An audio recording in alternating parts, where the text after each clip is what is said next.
بسم اللہ الرحمن الرحیم۔ ابیہا اسلامک ٹی وی کے معزز اور پیارے بہن بھائیوں، السلام علیکم ورحمۃ اللہ وبرکاتہ۔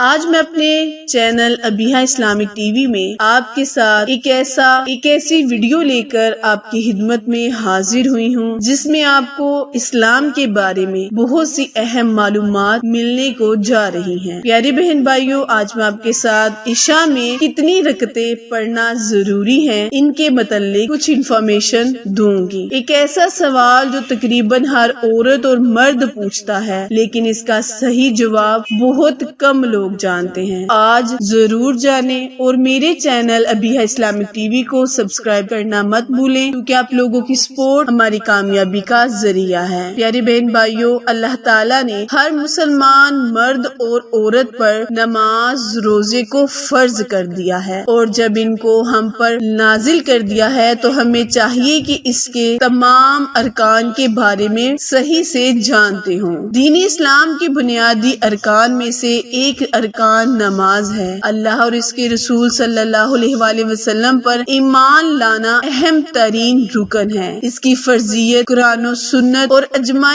امت سے ثابت ہے۔ پیارے بہن بھائیوں، شب معراج کے موقع پر فرض کیا جانے والا تحفہ نماز ہے، اور جب ہم نماز کے بارے میں اچھی طرح معلومات حاصل کر لیں گے تو ہمیں نماز پڑھنے کا بھی فائدہ پورا ہوگا۔ اللہ تعالی ہم سے راضی ہو جائے گا، اور جب اللہ ہم سے راضی ہو جائے گا تو ہم اللہ تعالی سے جو بھی مانگیں گے اللہ پاک ہمیں عطا کر دے گا۔ تو پیاری بہن بھائیوں، سب سے پہلے اپنے بچوں کو، گھر کے تمام افراد کو نماز پڑھنے کی تلقین عطا فرمائیں، اور ساتھ بچوں کو یہ بھی بتائیں کہ کون سی نماز میں کتنی رکھتے ہیں اور نماز پڑھنے سے ہمیں کیا کیا فائدے حاصل ہوتے ہیں۔ آج میں آپ کے ساتھ ذکر کروں گی کہ نماز عشاء میں کل 17 رکعتیں ہیں، 4 سنن، 4 فرض، 2 سنن، 2 نفل، 3 وتر اور 2 نوافل۔ ان تمام رکعات کو دھیان، شوق اور